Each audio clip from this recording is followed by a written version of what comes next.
Hey guys, tonight we slip through a crooked attic door in the dead of night and step into something we were never meant to see.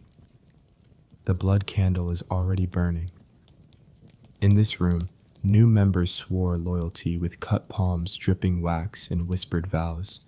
They stole bones from graves by moonlight. They drew salt spirals, offered rotting fruit, and lay in coffins as their old lives were declared over. You'll hear the verses they rewrote backward from the Bible. You'll see the second-degree masks, the cellar meat rooms, and the eye, the one that watched them sleep. One man wore a goat skull, one man vanished, one tried to leave, and didn't make it far. Tonight you'll follow them down secret tunnels beneath Munich, through orgies, fake funerals, and disappearing girls. You'll smell the sulfur, hear the sighs, feel the fear that made even Napoleon take notes. You'll learn how America got pulled into this, and why some historians still argue whether it all began as a joke, or a war on gods. If this kind of sleepy storytelling is your thing, hit like and subscribe. It's free, and you can always unsubscribe if you change your mind. Let me know in the comments what time it is where you're listening, and how you're doing tonight. Let's dim the fire now. There's something waiting in the silence. It's May 1st, 1776. The Enlightenment has cracked open Europe like a rotting walnut. Superstition is being slowly pried away by science, or so people think. But in a small university town called Ingolstadt, something else is blooming in the shadows. A secret society not of torch-bearing villagers, but of philosophers. And they're tired of waiting for the world to evolve. They're going to change it, by force, if necessary.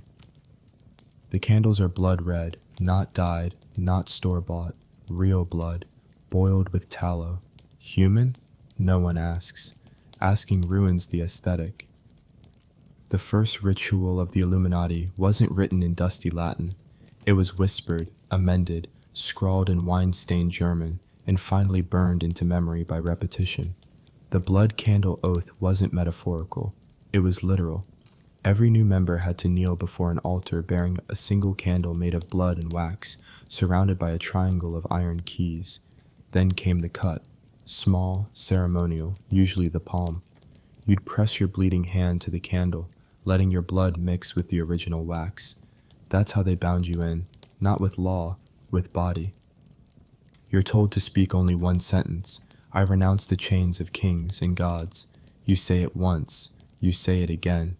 The third time, you feel something in your chest give way, like a rib cracking, and you haven't even joined yet. Here's a quirky twist. That very candle, the one you're bleeding onto, supposedly they'd snuff it between rituals with a scrap of cloth used by a priest during Mass, a direct inversion. Historians still argue whether that's true or just Gothic propaganda spread by later anti-Masons, but one surviving lodge logbook does mention the term Kelchtuch, a liturgical chalice cloth, with notes in red ink beside it. That ink might not be ink. You can smell old sweat. The floors are soaked in wax. Someone chants, but their voice breaks like they're weeping. You can't tell who. That's the point. Everyone wears a hood. The founder, Adam Weishaupt, isn't even in the room. He usually skips initiations, prefers to stay behind the curtain. Think less Gandalf, more introverted chess grandmaster with a vengeance against organized religion. In public, he's a law professor, rational, enlightened, Protestant. But by night, he becomes Spartacus. That's the code name he gives himself. Dramatic? Sure. But it worked. Gave his followers something to rally behind. In this room, you're not a name. You're an idea, a symbol. The blood candle oath doesn't care who your father is. Doesn't care what you believe in. It only asks, will you bury your old gods, and what are you willing to burn? The floorboards here have grooves carved into them. Channels. For the wax? Maybe. For the blood? Depends who you ask. One member, we'll call him Benedictus, later claimed in a smuggled letter that some lodges kept buckets of lamb blood on hand to drip into these grooves. Was he telling the truth? Hard to say. The letter ends mid-sentence. But even outside the myth, there are facts. The Illuminati's earliest rituals were centered around inversion. They didn't just rebel against authority, they mocked it. Their oaths rewrote church doctrine backwards. Their candles burned in daylight. One initiation in 1777 reportedly took place during Easter Mass, just upstairs from a chapel, while members below pretended to take communion. Fun fact, Weishaupt insisted that the organization's true enemy wasn't Christianity, but obedience. His journals, those that survived the ban in 1785, describe religion as an accidental parasite clinging to the crown of tyranny. He saw monarchy and faith as two heads of the same hydra. Still, the rituals were unmistakably spiritual, just unholy. There's a moment in the ritual where you're told to close your eyes and walk 3 steps forward. Every initiate does. There's no wall, no chair. But every now and then, someone flinches mid-step, claims they saw something. A woman in black, a burning eye. One man said he smelled his childhood dog and dropped to his knees. Were they hallucinating? Hypnotized? There are no written answers, but one 778 account from a former member describes an induced ecstasy, possibly aided by herbs or opium dust, on the cuffs of robes. That could explain the visions, or maybe they were just scared. Fear does strange things to the brain. Joke break. You ever walk blindfolded into a waxy attic full of bleeding candles and think, yep, this seems fine? No, just the Illuminati. You're not allowed to speak during the ritual except during the vow. If you do, you're ejected, not publicly, just quietly removed. Some never come back. A few are said to have returned months later, with their heads shaved and eyes sunken, claiming they'd been corrected. The room smells of sulfur. It's coming from the small brazier in the corner, used to melt wax or sterilize blades. The red glow from it dances across the ceiling. On one beam, someone has scratched a name. Lucius, maybe a code name, maybe a warning. Once the ritual ends, the candle is blown out, not snuffed, blown, and the room must fall completely silent for exactly 60 heartbeats. No one counts aloud. You're just supposed to feel it. Weishaupt believed that silence after blood created a vacuum for rebirth. That silence, that's when the deal is sealed. You walk back down the stairs on legs like soup. Someone pats your shoulder. The world feels different, not brighter, darker, but clearer. You're not the same. And now that you've taken the oath, you can't unknow what's coming next. The air outside is crisp and sharp. You're walking alone now, cloaked, hood pulled low, the wax from your initiation still drying on your sleeve. The candle burned your skin. They said that was normal. It's well past midnight, and you're headed somewhere most people avoid after dark. A graveyard on the edge of town, where the trees bend a little too far inward, and the ground stays damp no matter the season. You weren't told what you'd be doing tonight, only that you must bring a lantern, a spade, and a steady stomach. Welcome to the second rite, the bone theft. It starts simply. Find a grave. Doesn't have to be fresh, but not too old either. You're looking for bones that still hold shape, still rattle with a touch of memory. No names are read aloud, no prayers spoken. You're not robbing the dead, you're borrowing them, for ink, for symbols, for the feeling of transgression that keeps you loyal. You kneel. The ground is soft from spring rains. Your fingers ache on the shovel handle. Each slice of earth is a secret being undone. 6 feet down, history gets literal. Some say the bones were ground and mixed into ink for certain scrolls, black market manuscripts that bore the sigil of silence. One lodge diary, recovered in fragments, mentions ossa scriptura, or bone writing. Was it symbolic? Was it real? Historians still argue, but one brittle page in the Bavarian archives shows writing with a strange flake pattern, like it resisted even the archivist's gloves. And that's not even the weirdest part. When you pull the bones free, you're expected to speak to them. That's not a metaphor. There's a script, a short one, whispered in Latin, translated roughly as, "From silence you served, to truth you now lend." You speak it, you mean it, or pretend to. Then you place the bones into a wax-lined pouch. The heat of your lantern makes it all worse. Warm death has a way of sticking to your nose. Here's a strange fact. A few members were assigned to gather bones not from strangers, but from family tombs. One letter smuggled to Vienna tells of a man who dug up his own uncle, whispering apologies as he worked. His name was never released, but his nickname inside the lodge became Echo. Cute. You walk back through the woods in silence, every twig underfoot a betrayal. Your pouch thumps against your thigh. The bone inside used to hold up someone's jaw. Now it'll hold up your place in the inner circle. And no, they don't throw the bones away after. In some lodges, they were placed under the floorboards of the meeting room. In others, built into the arms of chairs. There's one account of a carved skull fragment used as a wax seal stamp. No one knows who it belonged to. Probably best that way. You step back into the house. Not the attic this time. The cellar. A new place. Damp stone walls and the kind of chill that gets into your kneecaps. You're told to kneel and place the bone before a red-robed figure. No names, no faces. They examine it, weigh it, nod. If it's not good enough, too brittle, too old, too easily found, you're told to try again. Some members spent 3 nights failing before they got it right. One went mad and began stealing bones from butcher shops instead. That earned him the nickname, the Cow Priest. He wasn't invited back. The red-robed figure sets the bone into a brazier of herbs and lets it smoke. You watch the ash spiral. It's oddly beautiful until the smell hits. Then it's just wrong. You want to gag, but you don't. That's part of the test too. Joke break. You know it's a classy club when the initiation gift is a human femur in mild smoke inhalation. While the bone burns, you're told a story. Not a fairy tale, more like a parable. It's about a king who tried to build an empire on lies and was buried alive by his own court. You're told the Illuminati dig up bones not to dishonor the dead, but to remind themselves what's underneath every crown: decay. Sounds deep, smells worse. Some fringe historians claim these bone rites were borrowed from older pre-Christian mystery cults, possibly Eleusinian, possibly made up. There's no hard proof, just tantalizing overlap.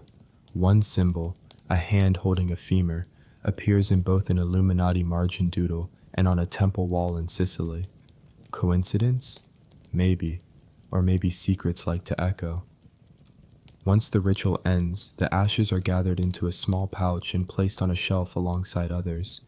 You're not allowed to know whose are whose. That's the point. Equality in death. Humility in initiation, and a convenient way to keep everyone guessing. You're handed a small bone fragment, something finger-sized, bleached and smooth. Keep this, the red robe says. It remembers who you were. You don't ask what that means. Later, someone will mention the Ordo Ossis, the Order of Bone, a hidden subsect even within the Illuminati. Not everyone believes they existed, but some claim they held the oldest texts, the strangest rites, and that they didn't just steal bones, they whispered to them and sometimes got answers back. As you leave the cellar, someone ahead of you stumbles on the stairs. You hear them mutter a prayer. No one corrects them, but no one joins in.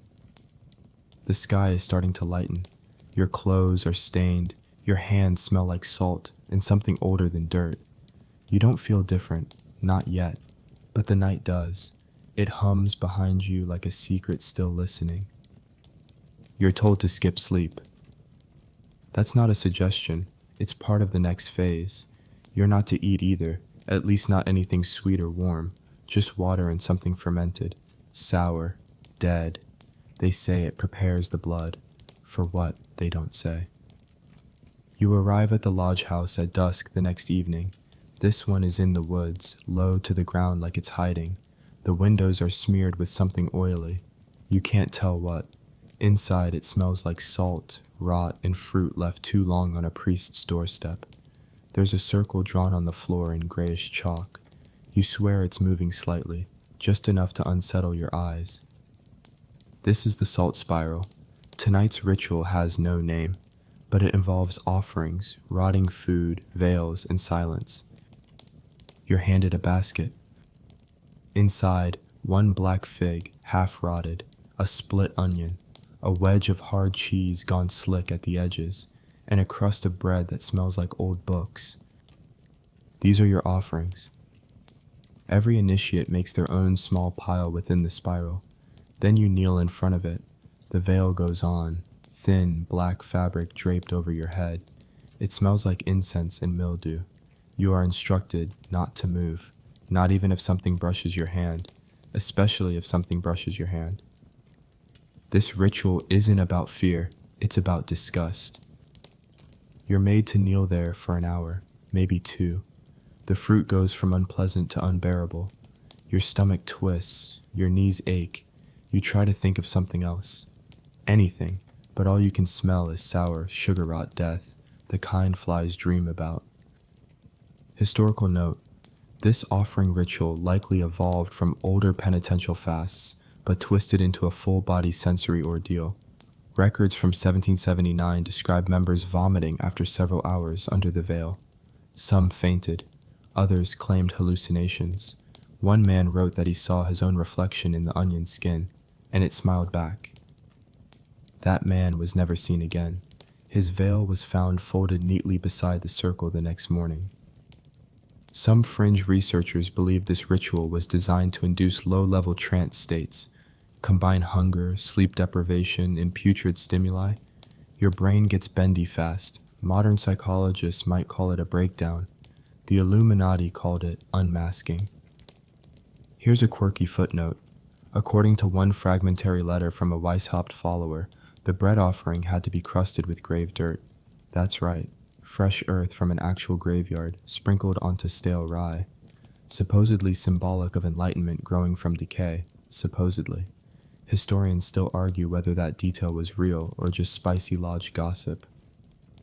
You're eventually released, but not before your offerings are gathered, placed into a shallow clay bowl, and set ablaze. The flames spit green. That's not normal. No one flinches, not even when the veils catch the firelight and shimmer like something breathing. A low chant begins, slow and rhythmic. No words, just breath and vibration. You feel it more than hear it. One robed figure steps into the circle and dumps a final offering into the fire. A small wax idol of some saint, face half melted. The fire swallows it. The room gets colder. You are told, the world rots, we rot with it, until we learn to choose the mold. Weird? Absolutely, but it sticks with you. Another figure holds up a wooden symbol, a triangle pierced by a broken sword. Later you'll learn this is the emblem of Verdorbenheit, corruption, a phase all initiates must pass through. Purity, they say, is the lie of tyrants. Corruption is truth unveiled. If that sounds dramatic, well, welcome to the Illuminati. Joke break. Ever kneel in a circle of fermented cheese, blackened fruit, and biblical shame and think, yeah, this is definitely better than therapy? No, just cult things. You're led away from the room, your legs shaky, your mouth sour. The veil stays on until you're outside. When it's lifted, the moon seems wrong. Bigger, hung lower in the trees. Your senses feel messed up, like you're seeing everything one layer too deep. You ask no questions, that's a rule now. Until you reach the 2nd degree, your words are for observation only. They call it the quieting. And to be fair, it works. You're too stunned to speak.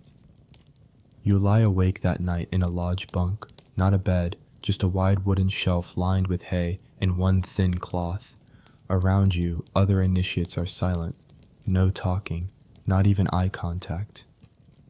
Someone coughs, someone else sobs into their sleeve. You stare at the ceiling and think about the offerings, the rot, the green fire, the breathing veils. And that phrase, choose the mold. The more you think about it, the more it makes a weird kind of sense. There's an old rumor, one that keeps getting whispered around these kinds of secret orders, that the rituals aren't meant to reveal anything at all. They're meant to strip away sanity, identity, comfort, belief. One former initiate described it as a spiritual acid bath. You don't walk away glowing, you walk away raw. Later, you'll look back on this as one of the milder nights. But right now, as the moon casts its crooked silver through the cracks in the wood above, and something howls in the woods that sounds just barely like your name. You're just beginning to understand what you've signed up for. And the next phase, let's just say it involves a man who publicly worships God and secretly plotted to replace him. You don't meet Adam Weishaupt in person, not yet. You only hear his name in whispers. Spartacus, a code name, sure, but it sticks, it has gravity. Every member says it with the same combination of fear and awe, like he's watching, like he already knows what you're thinking. Weishaupt is a law professor by day, a brilliant one, Catholic trained, Jesuit educated, but under the powdered wigs and Latin lectures, he's got a secret. He hates it all. Not just the church, the idea of it, God, kings, hierarchy, the whole puppet show. You're handed a small booklet, handwritten, no title, just stitched parchment, and told to read it in private. It's Weishaupt's doctrine, not theology, not philosophy, strategy. It opens with the words, "Religion is the original con, power is the priest's sleight of hand, man is born in chains and taught to love the shackles." Comforting stuff for bedtime, right? This is the part of the journey where the rituals pause and the ideology sinks in. The real indoctrination. You're not just joining a club, you're joining a war, one fought with whispers and masks and the occasional stolen goat. You learn how the Illuminati was born not from superstition, but from rage. Weishaupt wanted to build something that could outlast kings, a secret network of minds, bound not by faith, but by purpose. Enlightenment by any means. And he meant any. Mainstream fact time. Adam Weishaupt founded the Order of the Illuminati on May 1st, 1776, in Ingolstadt, Bavaria. His original goal? To combat religious influence over public life and oppose abuses of state power. What began as a few students and academics would spread like ink across parchment, burrowing into Europe's secret societies like a virus with a manifesto. But there's a fringe detail historians love to argue about, the Finsterversammlung, the Dark Assembly. Supposedly, before the official founding date, Weishaupt and two masked partners met in the forest outside Ingolstadt. No minutes were taken, but one scrap of parchment remains, singed at the edges, containing only a single phrase. "Let the old gods rot, let the new light blind." Creepy? Sure. Real? Maybe. The scrap is held in a private collection, so no one can test it for age. Convenient. Here's a weird twist. Despite his disdain for religion, Weishaupt stole liberally from religious ritual. The hierarchy of the Illuminati mirrored that of the Jesuits, novice, minerval, illuminatus minor. Sound churchy? That was intentional. He wanted structure, obedience, precision. But also masks, blood oaths, and reverse psalms, so Jesuits with flair. You're told to memorize 5 psalms, backward, not to recite them, but to unlearn them, to defang the doctrine. It's not about blasphemy, it's about power. If you can rewrite sacred words, you've reclaimed them. One initiate described the process as cutting out the cross with a dull spoon, slow, painful, but effective. Joke break. The Illuminati might have hated the church, but they sure copied its homework. Just added some wax, veils, and a goat for extra credit. You sit in a candlelit room with 3 others. You're each handed a piece of parchment with a psalm. Reversed. Line by line, you're told to rewrite it, right to left, in your own blood, or with iron gall ink. Your fingers cramp. Your mind slips. The words stop making sense. That's the point. A mentor, not a teacher, they're clear on that, reads aloud from Weishaupt's notes. He calls religion a mirror turned inward until the soul chokes. Charming fellow.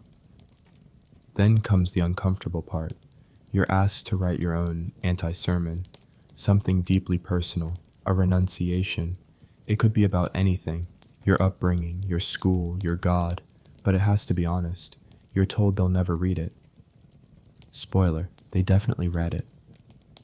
There's a reason for that. Blackmail isn't the point. Loyalty is. If you've confessed, if you've bled into your words, if you've torn something sacred out of yourself for these people, you're in, you're invested. There's a quote scrawled on the wall of the lodge: "He who confesses burns his bridge." Fringe tidbit: some surviving Illuminati confessions mention dreams, repeating ones, eyes in the sky, veils fluttering in windless rooms.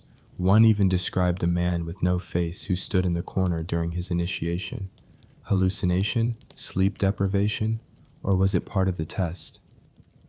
Historians still debate whether Weishaupt himself designed these details, or if the lodge leaders added them later. Some claim it was all scripted. Others argue the experiences were spontaneous, maybe even drug-induced. One scholar proposed ergo poisoning from moldy bread.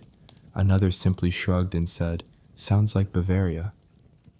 Meanwhile, you're beginning to see just how deep this goes.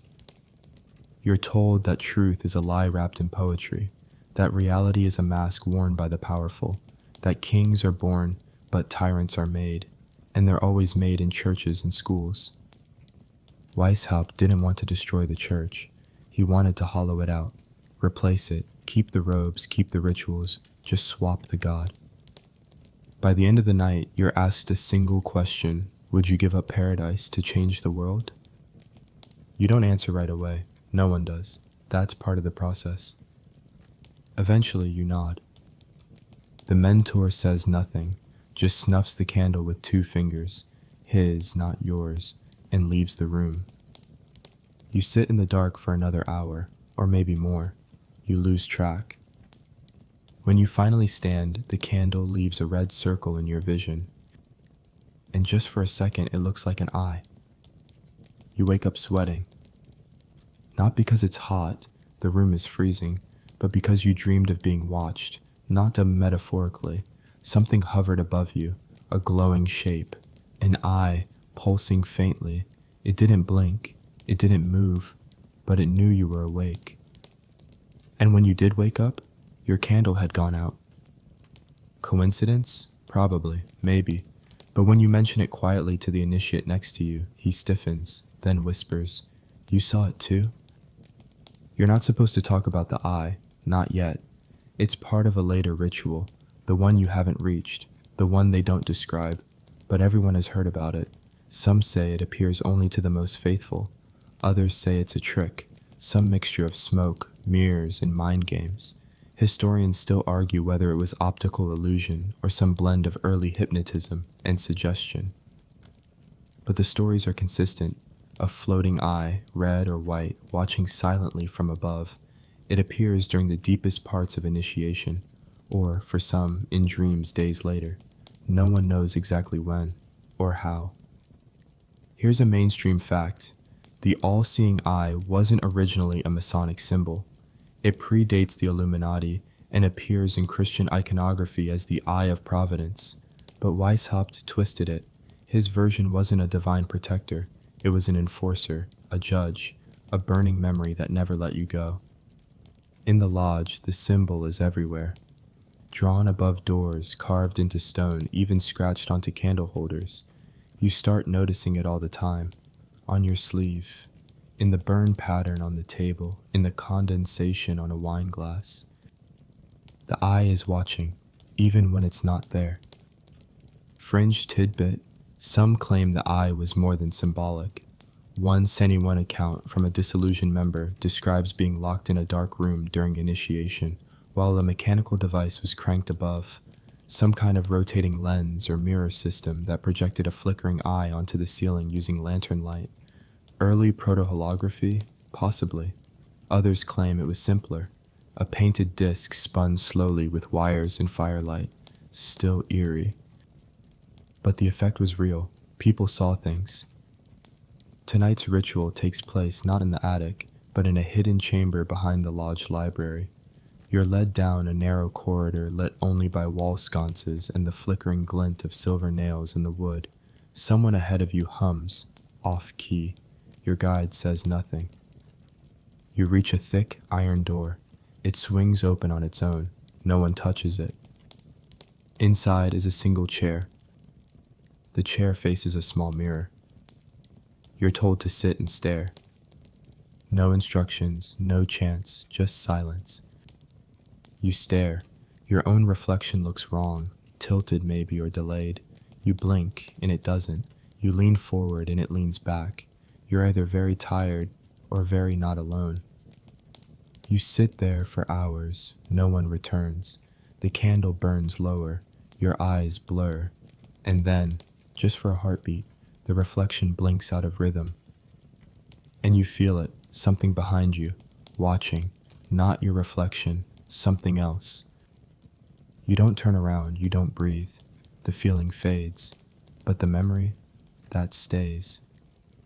Later, when you return to your bunk, you find a symbol scratched into the wall above your head, an eye inside a triangle with a vertical slash through the pupil. That's how you know it's begun. The eye ritual. In the following days, strange things happen. You wake up in new positions, hands crossed over your chest, a candle relit. Once, your boots neatly arranged by the door. You start hearing footsteps outside your bunk room, always slow, always deliberate. No one else claims to hear them. One initiate says he dreamed of fire, a circle of robed figures chanting in a field while the eye hovered overhead. Another says she saw it watching from the sky when she blinked too fast in sunlight. Yet another just mutters, "It's always open," and refuses to sleep again. Joke break. You know you've joined the wrong book club when the mascot is a glowing eyeball that invades your dreams. No snacks, no page numbers, just mild psychological decay. Eventually you're summoned. Not to a ritual, to a discussion. A quiet room, a single candle, a man with half his face in shadow. He asks what you saw. You hesitate. He nods. Good, that means you saw something. He explains that the eye is not literal, not spiritual. It's discipline, guilt, self-surveillance. If you feel watched, it's because your conscience has been replaced by the order's gaze. You now serve something larger. You ask quietly if the eye is real. He smiles gently. That depends on whether you obey. And that's it. You leave the room feeling less like a person and more like a shadow of one. Something's changing in your mind. A constant awareness, not fear exactly, vigilance. Every step feels audited. One historian called this the internalization phase. He wrote, "The Illuminati understood that true obedience isn't forced, it's installed. You become your own jailer." By this point, you're not just part of a secret society, you're part of a system. One that crawls into your dreams, stares back from every mirror, and asks not for your faith, but for your silence. As you drift to sleep that night, the eye lingers behind your eyelids, and you wonder what it sees when it looks at you. There's blood on the doorstep. Fresh, not puddled, just a dark smear across the stones, like someone dragged a dripping hand or emptied a bowl without care. The smell hits first, metallic, animal, sour at the edges, and yet no one seems alarmed. Because tonight, that's intentional. You've made it to another threshold, not metaphorical, a real one. The door to a lodge that doesn't appear on any of the maps, half sunken into a hillside, roof covered in moss, no windows. Just a heavy wood door, sealed with an iron bolt and an odd symbol drawn in chalk. An open mouth filled with stars. The chalk is damp, the mouth looks like it's chewing. When it opens, the air inside smells like rust and salt, and meat, definitely meat. They call this ritual the welcome.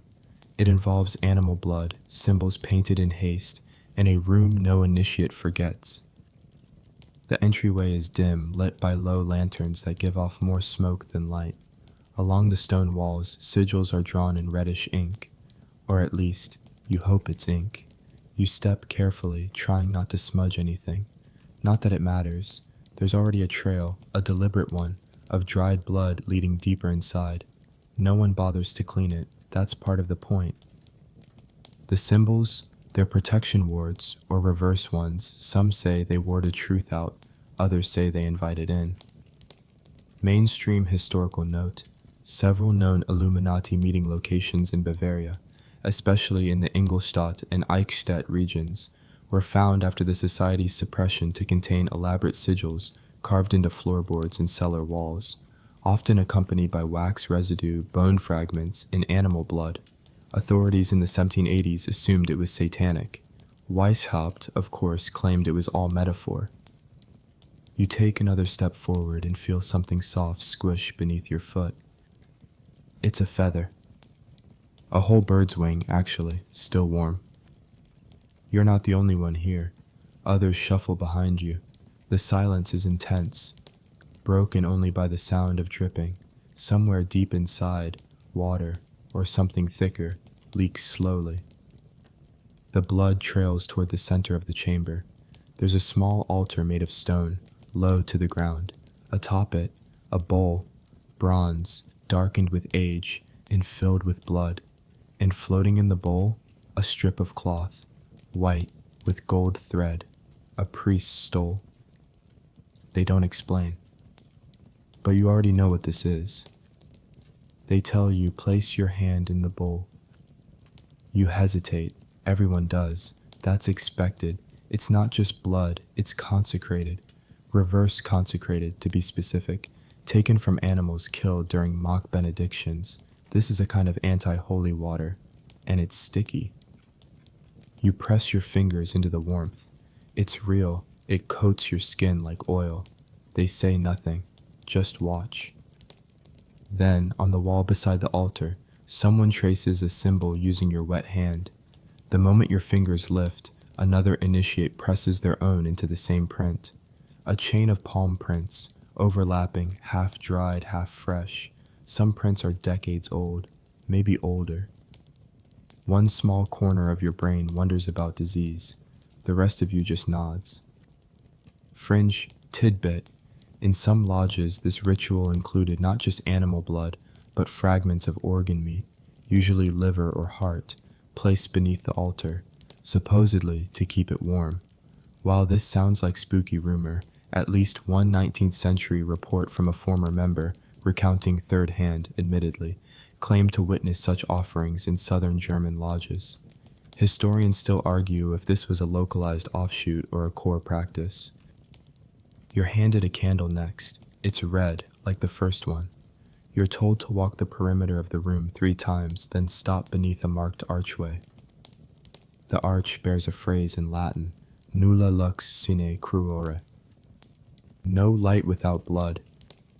Subtle, these folks. As you walk, the air thickens. The stone seems to sweat. On the third lap, the flame dims, not because the candle's dying, but because the air seems wrong, like it's breathing back at you. You reach the archway and stop. You're told to whisper your name, not your real name, the name you gave up 2 rituals ago, your symbolic one. You whisper Lucius, or Ajax, or Medea. The names are borrowed from revolutionaries, philosophers, tragic myths. You get to pick yours early on, and they call you only that from then on. It's your mask. Then, under the arch, your candle is extinguished, not with breath, with blood. A gloved hand dips into the bowl and pinches the flame. It sizzles, your fingers shake. Joke break. You know you've entered a serious club when hand sanitizer is replaced with hot bowl of blood from symbolic goat. You're told, from now on, the light you carry is earned. You don't even know what that means yet. You just nod, because what else are you going to do? In one corner, you spot a strange addition to the room, a bundle of sticks arranged like a crude broom, tied with red string. Later, you'll learn it's called the switch, not for punishment, for reminder. Before leaving, every initiate receives one light tap across the back of the neck with it, to dust the old off, they say, but it stings. And when you exit the room, you're not the same. Your hands are stained, your name is gone, your clothes stink of rust and smoke and meat. And in your ears, even in the cold night air, You still hear the slow drip of blood onto stone. Later, when the rituals get darker and the masks come out and the jokes stop being jokes, you'll think back to this moment. Because this was the last time you walked into the dark with both eyes open. You were told to expect discomfort, but not this. You enter blindfolded, not the loose kind, the tight kind, wet with something herbal and stinging, tied so close to your temples it feels like it's whispering secrets into your skull. They say it opens the inner eye. You're starting to think it just gives people headaches. You're guided, barefoot now, down a long hallway that slopes downward. The floor beneath your feet turns from stone to something softer, smoother, waxed wood, maybe, then carpet, then fur. You don't ask. You feel the air change, cooler, wetter, heavy with the smell of incense and iron. Somewhere ahead, low murmurs throb in rhythm. It's not music exactly, it's more like breathing. Then the blindfold comes off, and you see them. A half circle of robed figures, faces hidden behind painted masks, white, black, gold, some abstract, some cartoonish. One wears the painted face of a bishop, exaggerated and grinning. Another has the face of a pig, tusks curling up towards empty eye sockets. This is the second degree. And you've arrived at the trust orgy. Now, pause. Don't worry, this is PG-13, nothing explicit, but it's uncomfortable, no doubt. Not for what it is, but for what it does to the mind. The ritual is called the convergence. It's a theatrical ordeal, part performance, part psychological test. The masks aren't just for show, they're assigned, and they're not always flattering. You're handed yours, a smiling donkey. You're not sure what it means, but you wear it. Each mask comes with a small card describing your role. Mine says, observer, disruptor, liar, charming. You're told, play your part, do not speak your real name, show your truth. It's not about intimacy, it's about shame, disguise, power. The masked figures begin moving around you in slow, ritualistic steps. One approaches and places a hand on your shoulder, stares through your mask with their own. Another kneels and recites a fragmented monologue, part apology, part threat. None of this is rehearsed, but everyone knows their role. Fringe tidbit: the second-degree ritual likely borrowed from French libertine societies of the 1760s, where masked confession ceremonies were common, but the Illuminati added a twist. Everyone here is being watched, not just by each other, but by a hidden observer behind the wall, in what's called the eye room. There's a small slit cut into the stone. Someone's behind it, always. The session continues for hours. You're asked to perform absurd tasks, tie knots blindfolded, repeat nonsense phrases, notice mirror another member's movements exactly without speaking. The goal isn't success, it's submission to embarrassment. One person is asked to crawl the perimeter of the room whispering secrets from their childhood. Another is made to stand motionless while others draw symbols on their robes. And you're told to dance, just you, no music. Everyone watches, no one laughs. You do it. Not well, not proudly, but fully. And when you stop, someone claps, slow, deliberate, 3 times. You've passed. Historians believe this ritual was a way to sever ego from identity, to reduce pride, destroy hierarchy, and forge obedience through shared vulnerability. Think hazing, but with theatrical flair, occult masks, and 18th century sass. Mainstream fact: surviving notes from Karl Theodor, the Bavarian ruler who banned the Illuminati, described witness accounts of ceremonies of grotesque humiliation involving animal symbolism, false clergy, and accusations spoken in rhyme. No full transcripts survive, but sketches of masks were discovered in an estate sale in the 1830s, including a donkey, a bishop, and a weeping moon. You begin to notice something odd about the room. The walls are padded, but not soft, not velvet, animal hide, stitched together. You see symbols burned into the surface, Stars, eyes, knives, open mouths. Some are still fresh. Later, you'll learn the room is called the womb. It's meant to feel alive. To be reborn from it is the final step of the second degree. When the ritual ends, you are led, silently, through a hallway of mirrors. You are still masked. You see your reflection multiplied, distorted. Some mirrors are cracked, others fogged. One is covered entirely in wax. You stop before the last one. A hand removes your mask. You are told to speak your name. Not your given name. Not your lodge name. A new name. One you've earned. You say it, quietly. They nod. Then you are handed a token, a wax coin bearing the symbol of an eye inside a womb-shaped oval. You are told, do not lose this, it loses you. You slip it into your pocket. And then, with no warning, you are struck gently on the cheek by a robed figure. Not hard, not cruel, just enough to sting. They say, you are real now. Don't forget how it felt when you weren't. You leave through a different door than you entered. The room behind you is already being reset. The masks returned, the secrets folded, the candles snuffed. Outside, the air is colder than you remember. And in the woods beyond the lodge, something watches with a grin too wide to be human. You wake in the dark, still wearing the robe. Your mind is sore, like your thoughts were stretched too far overnight and haven't snapped back into place yet. There's a new mark on your wrist, inked, faint, a triangle with a dot in the center. You didn't have it yesterday. You don't remember receiving it. You ask no one. Because after the second degree, things get weirder. Tonight, you're told, is either the ritual of revelation or a practical joke taken way too far. Historians still argue which. You gather with 7 others, all masked again, but this time the masks are familiar. They're not abstract, they're iconic. A pope, a king, a bishop, a banker. One guy's got a wooden mask shaped like the sun, grinning like it knows every tax you've ever paid. Yours is a sheep. And you're pretty sure it's not a compliment. This is the satirical rite, a ceremonial reversal of power, where every symbol of authority gets mocked, parodied, and ritualistically destroyed.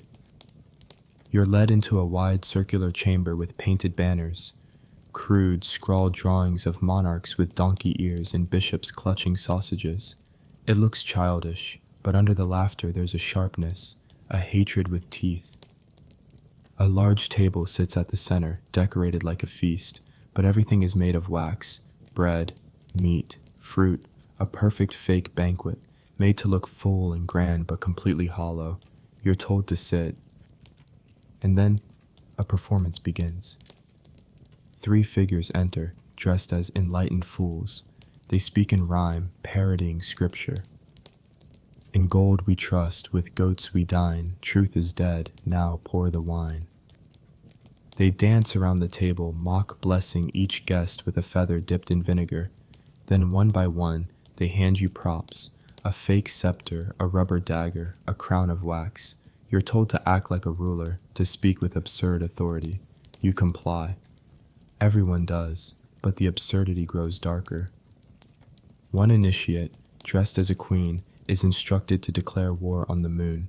Another is crowned supreme lizard of mankind and must give a speech about cheese taxation. You're laughing, until the laughter thins. Because suddenly the fools stop. And in silence they begin destroying the wax banquet. They stab the bread, they smash the fruit, they pour black oil over the wax meat. Then they point at each guest in turn and ask, "What would you kill to keep your throne?" No one answers at first. Then one by one, quietly, they do. A few say my pride, one says my God, one says you.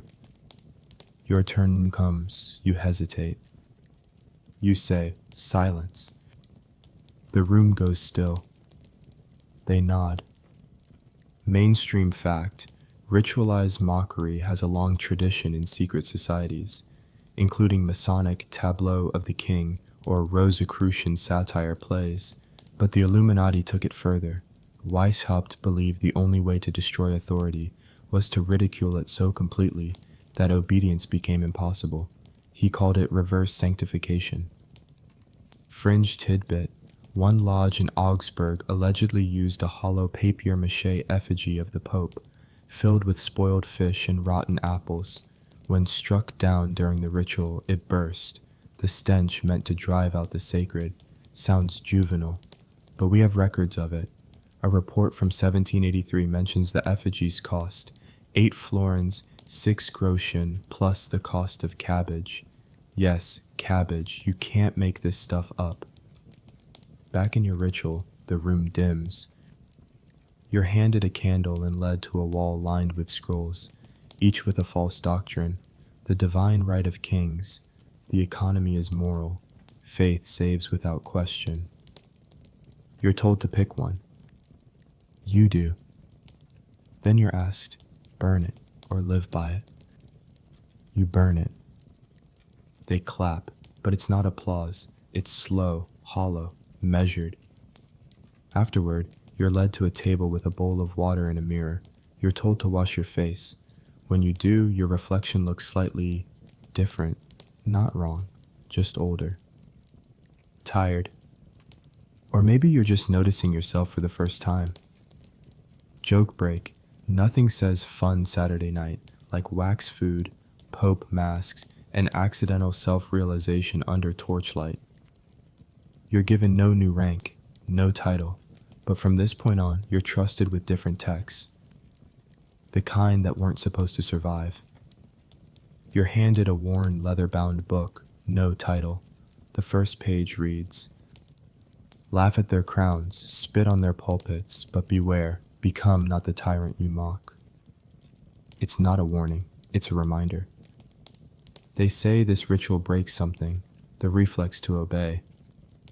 From here on out, you're not expected to believe anything, only to question everything. And that includes the people in this very room, including the one holding the torch. Because as the ritual ends and the masks come off, someone stares too long at you, too familiar, too knowing. And later that night, as you try to sleep, a folded parchment is slipped under your door. No name, no greeting.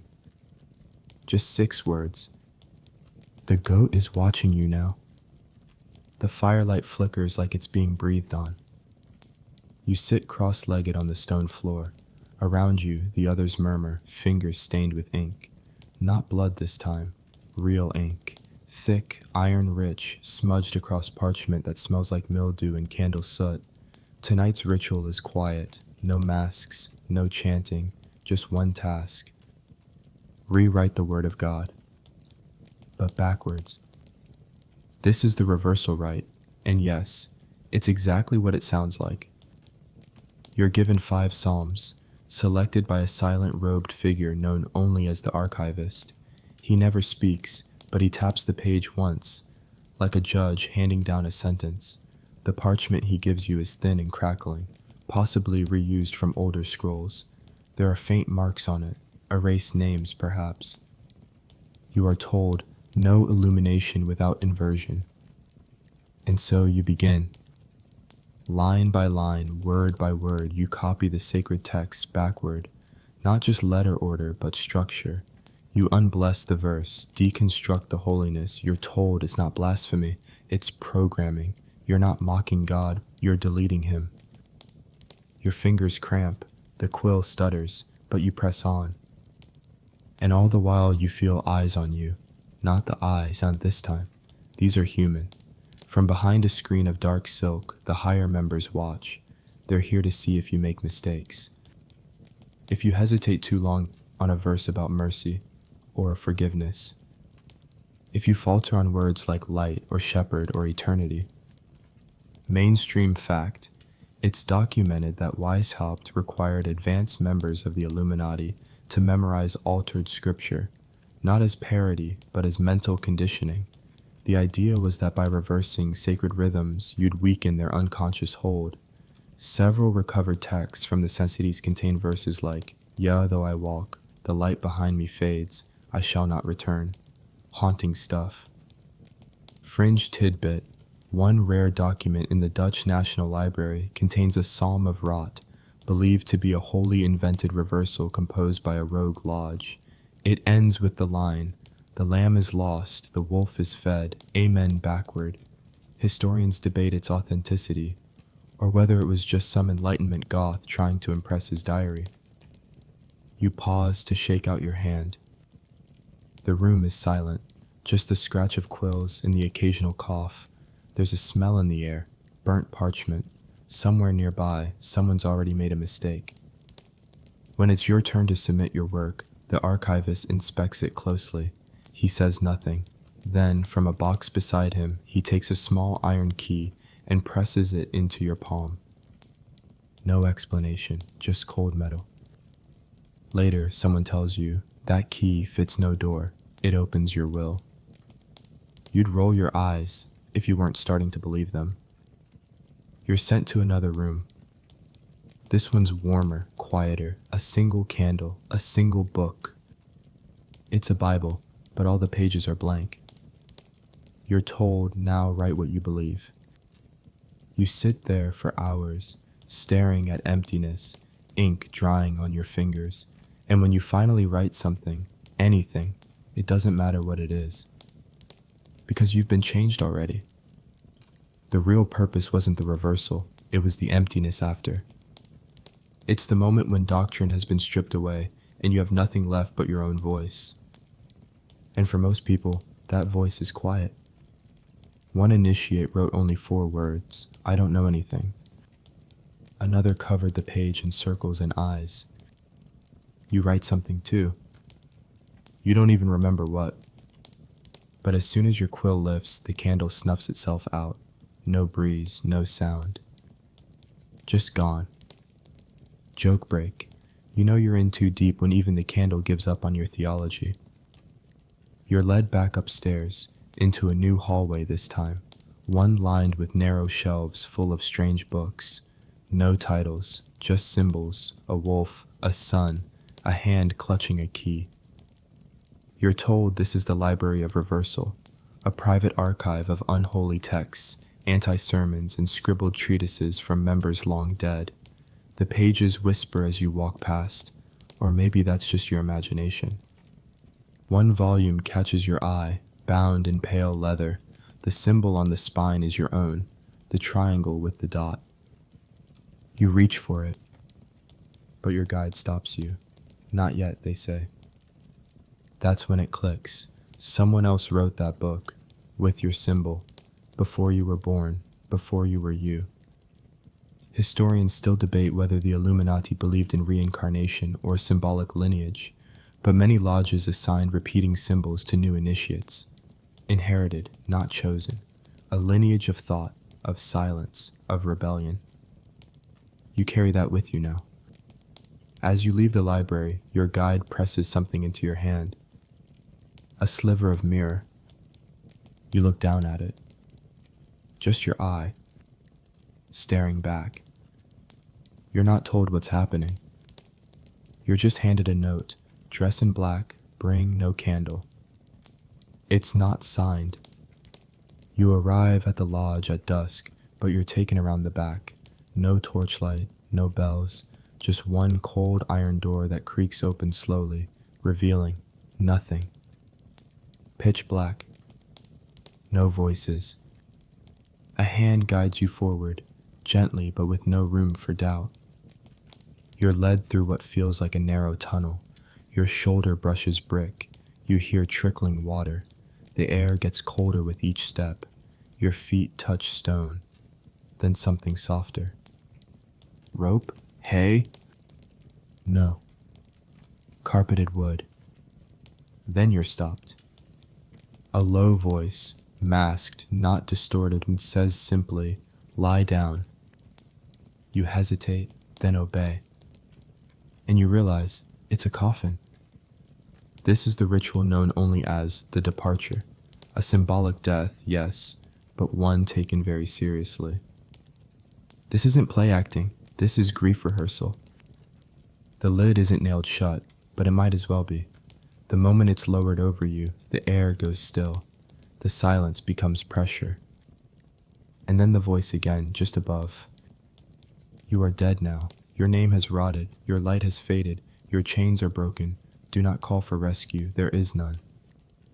You're left alone for what feels like hours. No sound, no movement, only the occasional creak of wood in your own heartbeat, far too loud. Mainstream fact. It's historically confirmed that several Illuminati lodges used coffin rituals as part of initiation. Similar practices were adopted by the Freemasons, but Weishaupt's versions were more somber. The goal wasn't just theatrical, it was existential detachment, total ego death. One 1782 lodge manual explicitly stated, "The coffin is not for death, it is for forgetting." Fringe tidbit. Some defector reports, though unverified, describe actual funerals being staged, names read aloud, members weeping, all while the initiate lay silent inside the casket, listening. A few even claim that the initiate's family was misled to believe they had died. These claims are unproven, and likely exaggerated, probably. Hopefully. Eventually, the lid is removed. But you don't move. You're not told to. And then the voice again. Rise, but not the same. You sit up. And the room has changed. Candles now line the walls, but all are blue. Their flames flickering like gas. Figures in black robes, faces uncovered, stand in a semicircle. Each bears a scroll. You are told, this is your rebirth, hear what you've left behind. One by one, the robed members read from the scrolls. Each is a statement, your obituary. Not the real one, of course, but imagined, fabricated from fragments of your confessions, your answers, your behavior. You hear lines like, he was obedient but never brave. She worshipped comfort above truth. He left behind nothing, not even a story. It's brutal, but necessary. One member breaks protocol and whispers to you afterward, it's not cruelty, it's correction. You're handed your final scroll, blank. You're told to write your new name and one sentence you want to be remembered by. You don't know what to write at first. Then you do. It hurts, but it's true. Joke break. You know it's been a weird week when your own fake obituary hits harder than your high school yearbook quote. Afterward, you're brought to a quiet room with a mirror and a candle. You're told, stare at your face until you remember it. You do. And, strange as it sounds, it feels like remembering, like seeing an old friend you barely recognize, like looking into the eye of something that survived. You're not the same. They say that every initiate dies once. Some die twice. But only a few rise again. And now you're among them. Before you leave, you're given a new garment, not a robe this time, but a plain black coat with a small silver pin at the collar. The pin is shaped like a key, inverted. You ask what it unlocks. They just say, it keeps the coffin closed. The lodge is quiet as you exit. No one watches. No one nods. But as you step into the cold night air, you hear it. A door creaks shut behind you. And the silence that follows sounds exactly like your own breath.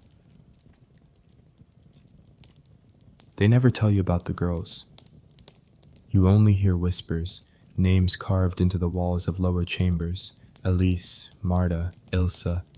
At first, you assume they were members like everyone else, but their stories don't appear in any lodge texts. You won't find them in the scrolls or the manuals, only in passing references, usually vague, often nervous. But tonight, the veil lifts. You're summoned after midnight to a different location, not the lodge, a bathhouse long abandoned just outside Ingolstadt. Its windows are bricked up, its doors chained except one. The moment you enter, you feel it, the hush, the wrongness. Inside, the room is humid, not warm, just damp, stale air, mold behind the tiles, and something worse, perfume, but old, powdery, clinging to the walls like it doesn't know the people who wore it are gone. The walls bear initials, etched lightly, deliberately. A robed figure approaches you and simply says, "Do not speak unless asked, do not record, do not look back when you leave." Welcome to the lost chapter of the Illuminati, the disappearing girls of Ingolstadt. You're shown a single candlelit corridor, at the far end a small dais, on it a velvet chair, dusty with faded trim, behind it a curtain. And in the chair, nothing. You're told this is where she sat. Who? They won't say. Mainstream fact. Several 18th century accounts from neighbors in Ingolstadt describe strange nocturnal gatherings involving women dressed in red veils entering buildings controlled by known Illuminati members. The church insisted it was evidence of debauchery. Others claimed it was ritual theater, but none of those women were ever named in records. Fringe claim. A few defector writings suggest that a feminine order existed within the Illuminati. Not separate, but secret. Hidden even from lower male members. These women were called the observants, or more cryptically, those who carry silence. Their role, unknown. Tonight, you're shown remnants. A set of gloves, fine silk, finger-length stained, a cracked hand mirror, a white ribbon still knotted, no context is given. Then they show you the ledgers. Old, water-damaged, but legible. The names are listed not with titles, but with dates of appearance and disappearance. Marta entered 6 October 1777, gone by the 10th. Ilsa arrived January, last seen February. Returned to the well, that's all it says. You ask, were they members? Your guide's response, they were conduits. You ask nothing else. Because at this point in your journey, you've learned, the more you know, the stranger your dreams become. You're shown a final room, narrow, low ceiling, walls lined with soft cloth that mutes your footsteps. In the center, a circle of chairs, all empty. Each chair holds an item, a mask, a pendant, a lock of hair. You're told, we remember them this way, as questions. Then, the lights are extinguished, the room drops into complete darkness. You stand there breathing quietly, listening. And then, behind you, a voice whispers, "Leave." Not angry, not urgent, just firm. You turn to go, but you don't look back. They told you not to. And as you step out into the cold night, the door closes behind you with a sound too soft to be made by wood. Joke break. You ever walk out of a haunted Enlightenment-era bathhouse thinking, you know what? Maybe the goat masks weren't the worst part after all. Later that night, back in your bunk, you dream of veils, of a woman brushing her hair in the dark. She never looks at you, but you feel her watching in the mirror behind you. When you wake, there's a white ribbon knotted at the end of your bed. No note, just the ribbon. Historians still argue whether the Illuminati involved women at all. Most documents say no, but things get blurry in the margins, in the graffiti, the personal letters, the backstairs rituals no one officially recorded. Maybe it wasn't about gender, maybe it was about utility, mystery, fear. Or maybe some secrets never made it into the books on purpose. Because some rituals weren't designed to teach you anything. They were just meant to make you wonder. You're led down into the cellar by torchlight. Not candles tonight, actual torches. Their light flickers violently against the walls, throwing shadows that seem to twitch just a second too slow. The guide says nothing, only gestures for you to keep close. The stone steps grow slick underfoot. The deeper you go, the warmer it gets. Not cozy warm, meat warm. And then you smell it. The rot. Not subtle, not faded, not hidden under herbs or incense. It hits you like breath from a furnace, flesh and mildew, bile and brine.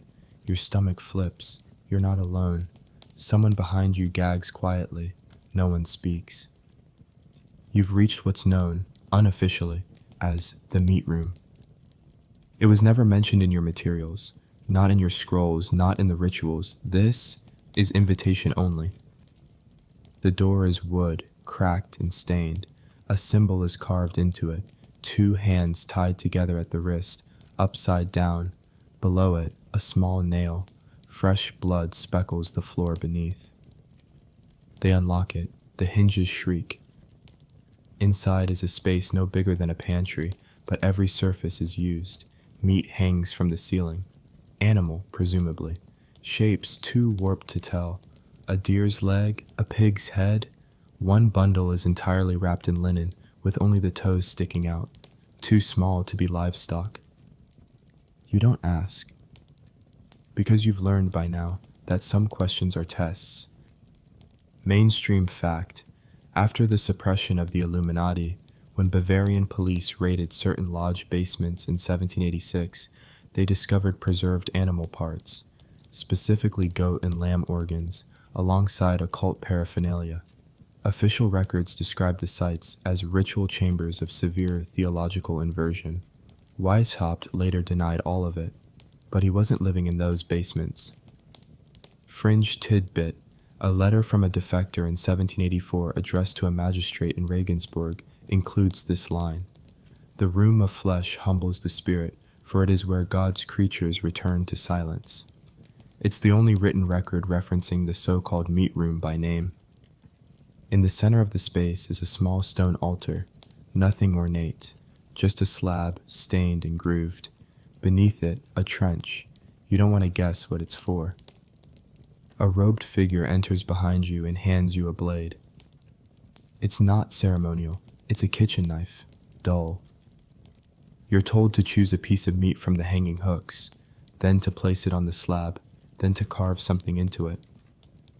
Not words, not symbols, just your reflection. You're handed a small mirror to hold in your other hand. This is the ritual of putrefactio, the becoming spoiled. The theory behind it: before you can be trusted with transformation, you must understand decay, not metaphorically, not poetically, physically. So you do it. You pick a piece of meat. You carve your own face into it, crooked, primitive. The knife slips. You feel sick. And then behind you someone says, "Good, now speak to it." You do. Quietly, shamefully, like apologizing to a version of yourself you left behind, like confessing to a thing you didn't know could rot. You whisper whatever comes to mind. Some initiates laugh during this part, nervously, others cry. One reportedly bit their own carving, just once, and had to be restrained. That person never came back.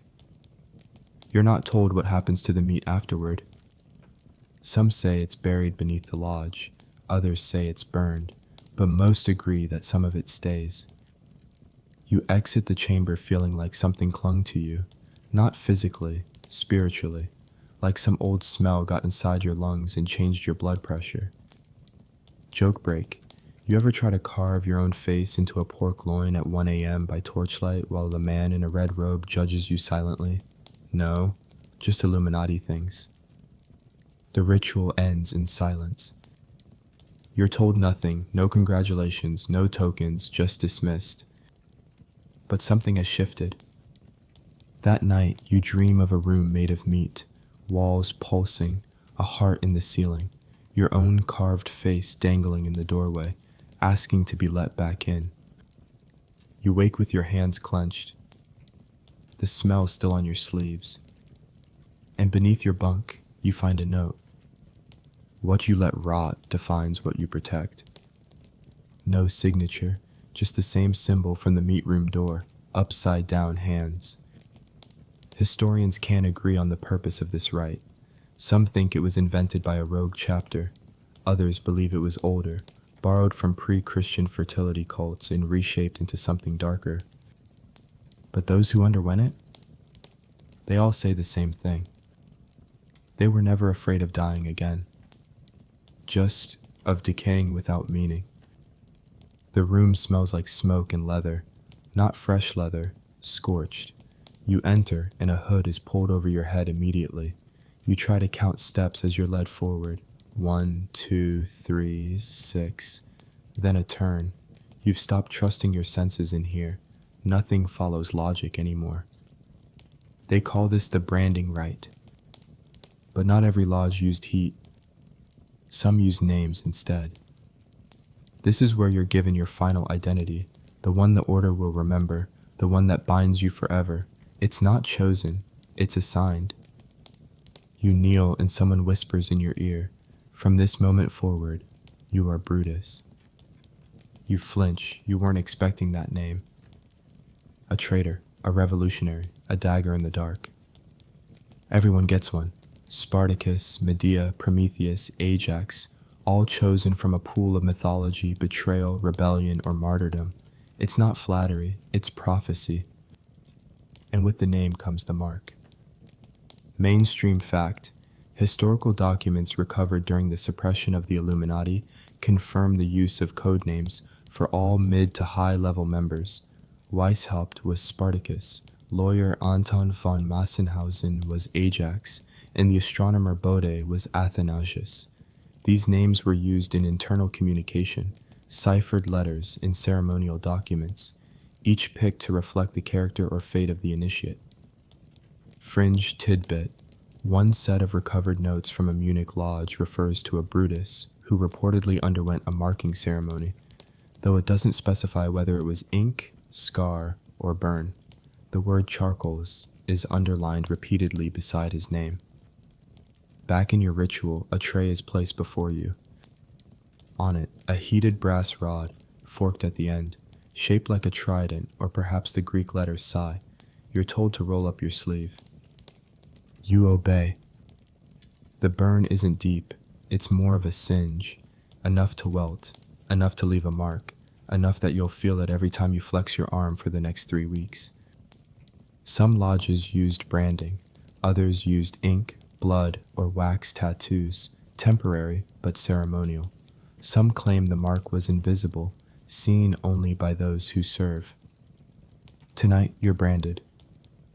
Not on the skin, on the memory. After the heat fades, you're handed a cold cloth and a scroll. The scroll contains your name, your mark, your deeds, and your silence oath, the final version. You're told to memorize it, then burn it, and then recite it word for word with your eyes closed. If you fail, you start again. One member needed 12 tries, the others waited silently.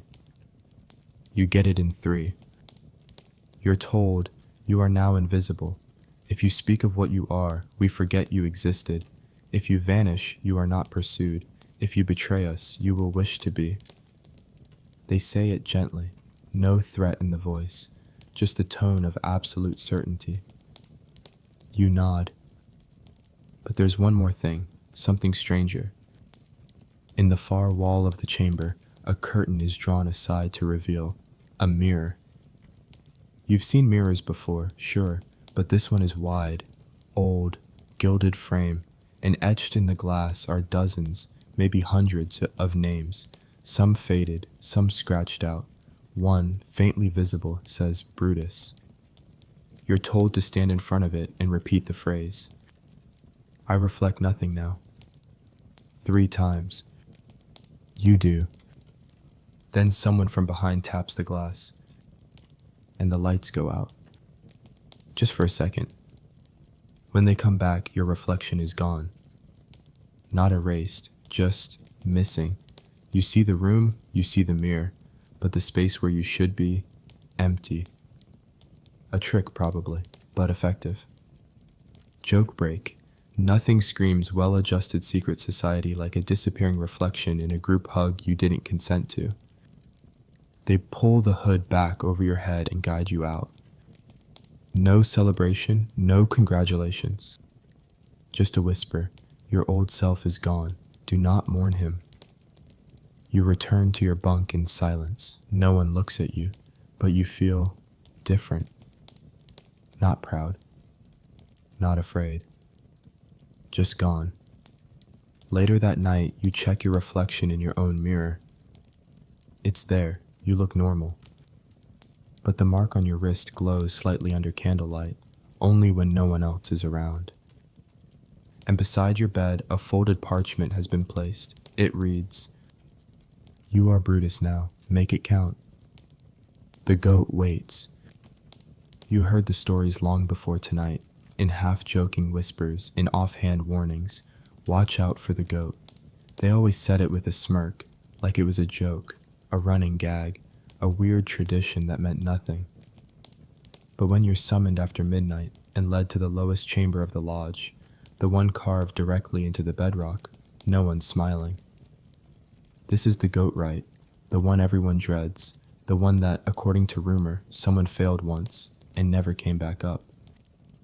The room smells of damp earth and burnt resin. There are no torches, only oil lamps built into the walls. Their glow is uneven, and they cast long, warped shadows. You count 5 robed figures already waiting in a circle. One empty space remains. You step into it. At the center of the room, a square platform covered in old velvet, and tied to it, calmly munching dry herbs, is a goat. Gray, scarred, its left eye cloudy, its horns blunt but heavy. It stares at you like it knows you. And maybe it does. Mainstream fact, livestock, especially goats, were commonly used in medieval symbolic rituals representing fertility, sacrifice, or sin. While most Enlightenment-era societies moved away from such practices, documents recovered from 2 Bavarian lodges include illustrations of horned animals during initiations. One 1083 scroll labels the animal Der Zeuge, the witness. Fringe, tidbit, some defector journals claim the goat wasn't symbolic at all, that it was used in rituals involving whispered confessions, trance states, and enforced eye contact. One even described a misguided soul who attempted to commune with the goat and came out raving about a voice inside the silence. Tonight, it's your turn. They blindfold you again, this time loosely. Then, the ritual begins. The goat is led slowly around the circle, pausing in front of each initiate. You're each instructed to whisper a secret, not about the lodge, but about yourself, something you've never said aloud. The goat listens, doesn't move, just stares. Your turn comes, you lean in close, its breath is warm, faintly sour. You whisper your truth into its ear. And for a moment it leans closer. Not away, toward. Then it's led back to the center. The circle tightens. You are handed an object, heavy, metal. A dagger. And here's the trick, it's not sharp. Not even close. It couldn't cut butter. They tell you strike the goat. You freeze. Then they clarify, not to harm, to declare. You're to tap the goat's back once with the flat of the blade, to affirm your place, your loyalty, your surrender to the absurd. It's a ritual of contradiction, violence that does no harm, obedience cloaked in defiance. You hesitate. Then you do it. The goat doesn't flinch. But from the shadows a voice booms, not loud but deep. He who hesitates to strike the absurd will never strike the divine. Joke break. You know your moral compass is spinning when you're unsure whether you just failed an ethics exam or passed a barnyard philosophy class. The dagger is taken from you, the blindfold removed. And then the final part. The goat is untied and allowed to move freely within the circle. The oil lamps are dimmed. You are told, let the witness choose. Choose what? You're not told. But the goat walks, slowly, stops, sniffs, walks again. Then it rests its head, briefly, against your leg. The circle exhales in unison. Later you'll hear the joke, the goat always knows. but it won't feel like a joke right now. Because once the goat chooses, you're taken to the side. You're handed a parchment, thin, damp with ink. On it, a single phrase. You are absurd, but now you are free. And with it, a scrap of goat hair. You're expected to keep it. Some sew it into their robes, others burn it. One member claimed he placed his inside his Bible. Nobody asked why. You leave the chamber with a pounding heart and a strange sense of pride, not because you were brave, but because you didn't flinch in the face of the ridiculous. And that, they say, is what makes you trustworthy. Because anyone can face horror, but few can face the absurd and stay sane. There's a shift in the air across Bavaria. By now, whispers of the Illuminati have started leaking beyond the oaths and salt circles. People in town are talking, church bells ring more often, soldiers patrol a little tighter near university doors, and someone, you're not told who, hasn't shown up to the last 2 meetings. Tonight, you're handed a candle and told not to light it. You descend the stairs alone, no guide, no chant, just your own footsteps, and the sense that you're not the one doing the watching anymore. This is the rite of exposure. It's not about what you see. It's about who's watching you. And it begins with a story, whispered as always. A member betrayed the order, nothing loud, just a letter. A name slipped to the wrong priest, a scroll delivered to someone in a tavern who wasn't part of the circle. That's all it takes. So tonight, you bear witness to the consequence. You reach the chamber and find it already occupied. One chair in the center. Ropes, empty shackles. The candle you're holding. It's not yours anymore. It's his. Mainstream fact. In 1784, the Catholic Church became directly involved in investigating secret societies, specifically targeting Masonic and Illuminati adjacent orders. A papal decree warned against false priests of reason and those who unmake the sacraments. In response, the Bavarian elector Karl Theodor issued an edict banning the Illuminati outright.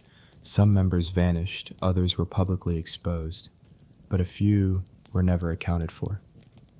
Fringy tidbit: a little-known 18th century pamphlet titled The Red Memory describes a secret Illuminati rite in which traitors were ritually erased. Their names stricken from every scroll, their symbols melted down, their likeness scrubbed from lodge art. Whether they were punished in body or just in memory remains unclear. Tonight, the man you do not see is named only as the Broken Witness. You're told to sit in a semicircle with 6 others. Each of you is handed a mask, not to wear, but to hold.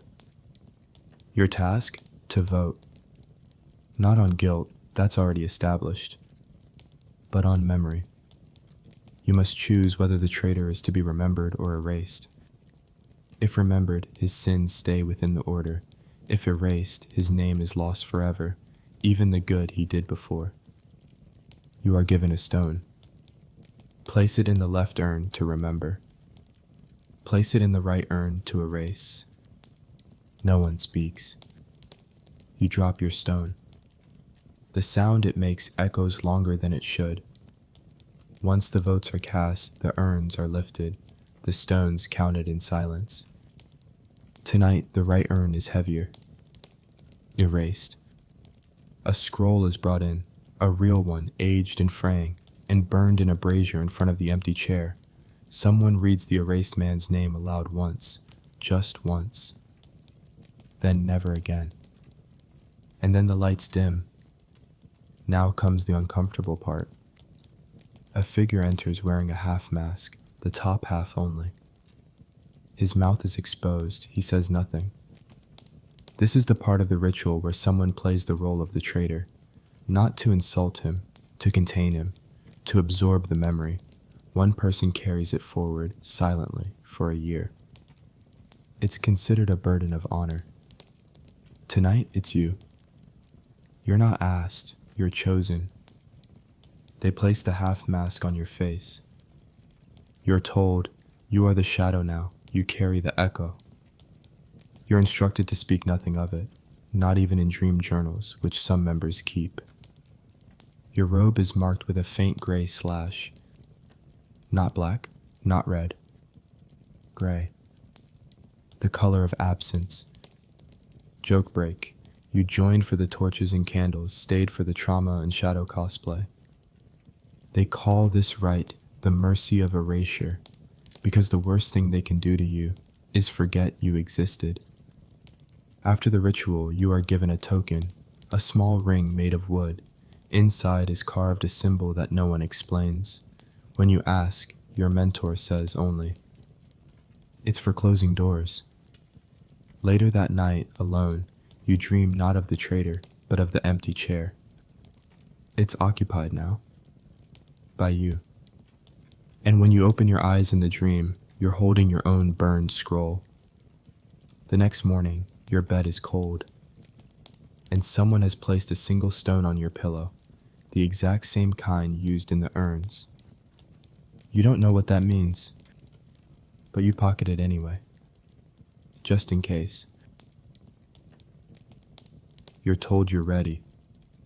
That's all the note says. No time, no place, just, "You're ready, come hungry," which is either comforting or terrifying, depending on how much sleep you've gotten since the goat rite. You arrive at the lodge's side entrance and are immediately blindfolded. Again. This time it smells of cloves. Someone whispers the phrase, "Vault below vault," and your hands are guided to a narrow staircase you didn't know existed. The steps descend deeper than usual, the air growing colder and strangely dry. The hallway opens into a chamber you've never seen before. It smells like ink, sulfur, and secrets. This is the Forbidden Library, but the members never call it that. They just say, the archive. No one explains the rules. They don't need to. You already feel them. Mainstream fact. Numerous confiscated records confirm that the Bavarian Illuminati maintained hidden archives, including books banned by the Catholic Church, Enlightenment-era tracts on atheism and anarchism, and coded correspondence from sympathizers in France, Italy, and the newly forming United States. Some manuscripts had been lifted directly from monastic libraries. Fringe tidbit: one document, uncovered during a 1790s estate auction, referred to a chamber of glassless mirrors, supposedly a secret vault beneath Munich, containing volumes bound in human skin, including a rumored translation of the Emerald Tablet, annotated by Weishaupt himself. The book was never found, but the seller mysteriously vanished 3 days after the listing. The chamber you're in is dimly lit by blue-tinted lamps, designed to preserve the delicate pages. The shelves aren't labeled. There's no index. You navigate by symbol, a hand reaching downward, a cracked sun, a key shaped like a feather. You are told, every book here is forbidden, every page here is dangerous, every idea here is alive. And then they leave you. Alone. No clock, no torch. You have one job: choose a book, read it, and write what you learned in a single sentence. Simple enough. Except every book is wrong. You open the first, a bound leather volume with a silver latch. Inside, blank pages, but the longer you stare, words appear. Your words, reflections of thoughts you've buried. You slam it shut. The second book, a red cloth-bound manual, is written backward, top to bottom. You can read it somehow, even though the language is one you don't recognize, and the message is clear. What stands still will rot. What moves blindly will rule. You keep going. One book bleeds ink as you turn it. One whispers when closed. One burns you the longer you hold it, just a little, like a slow sunburn seeping into the bones of your hand. And then you find the one. A narrow, brittle volume bound with thread and wax. No title, no index, just a front page bearing your code name. Yes, yours. You open it. Inside, a list of your rituals. The choices you made, the goat, the coffin, the vote, The phrase you whispered into the candle 3 nights ago. Things no one should know. Things only you know. And beneath them, written in red, a phrase. You were always going to choose us. You close the book. You don't breathe for a moment. Joke break. You ever read a book so specific it spoilers your last 3 thoughts in your preferred snack? Just Illuminati things. You write your sentence. Just one. Then place the scroll on a black velvet cushion near the exit. You're not told what happens next. But when you return into your quarters, your belongings are gone, replaced by a single robe, black with a crimson sash. That's how you know you've passed the archive. But the robe isn't the only thing waiting. On your bed, a parcel. Inside, 3 forbidden items. A flint striker, older than it looked. A sealed letter labeled, "In case of betrayal."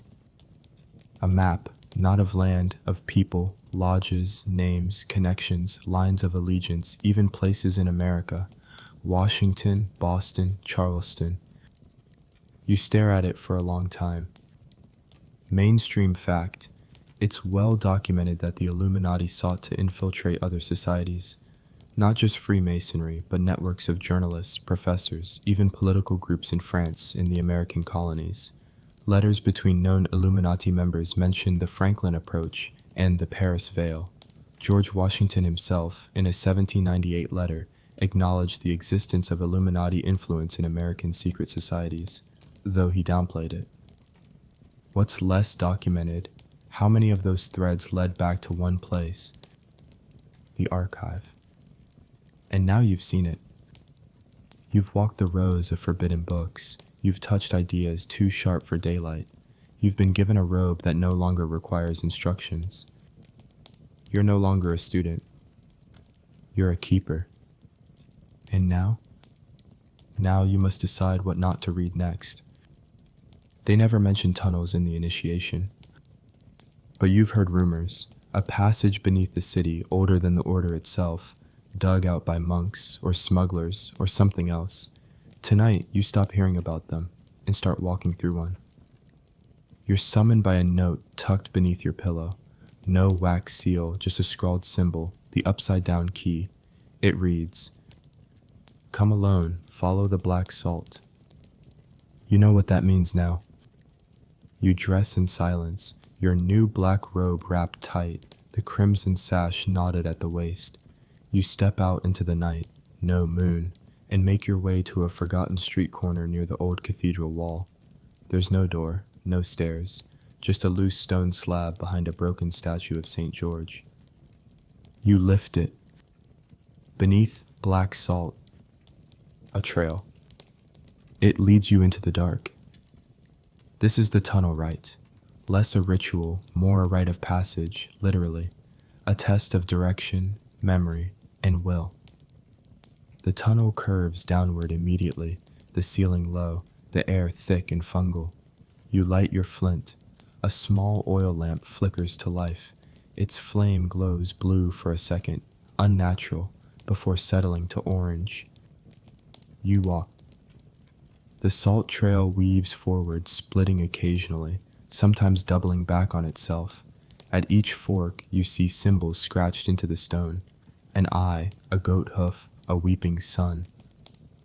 You follow the eye. Mainstream fact, beneath the old Bavarian city centers, particularly Ingolstadt and Munich, exists a network of medieval escape tunnels and Roman aqueduct remnants. Some were used during religious wars, others expanded by secret societies. Police reports from 1786 mention finding antechambers not listed on city plans, some containing books, sigils, and makeshift altars. Fringe tidbit. An anonymous 19th century historian claimed the tunnels were mapped using blindfolded children who memorized the patterns by crawling them nightly. The source is unverified and frankly disturbing, but references to the salt map appear in a few defector diaries. You stop when the air changes. It's subtle, not colder, not warmer, just wrong. You're deep enough now that the walls are damp with mineral sweat. Your footsteps echo strangely, like the tunnel's shape is shifting behind you. You begin to see doors. Yes, actual doors, carved into the walls, some open, most shut. Each bears a single word: mind, will, birth, fire. You pick the one that says will. Inside, a small room lit by a single lantern. A figure sits in a chair, face masked, body still. They say nothing, just gesture to a second chair. You sit. They ask, why are you still here? Not what you want, not who you are. Just, why are you still here? You answer. They don't respond, but they slide something across the table. A key. And beside it, a note. You have passed through salt, now pass through silence. You leave the room, the tunnel narrows, the salt disappears. Now there's just instinct. You walk for what might be an hour or 5 minutes. You lose all sense of time, and then finally you emerge, not into the lodge, but into a crypt.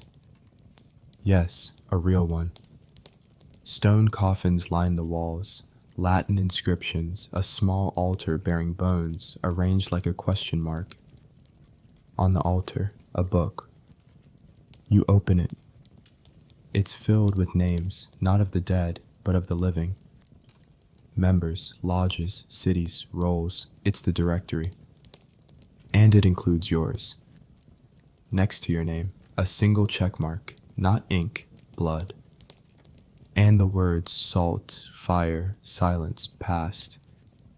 Joke break. You know you're in deep when your Yelp review for tonight would include the phrase, weirdly spiritual rat tunnels. You light the final lamp. Inside its glass, etched faintly, the words, the surface is still asleep. Then you hear it, footsteps. Not behind you. Above. You climb the stairs.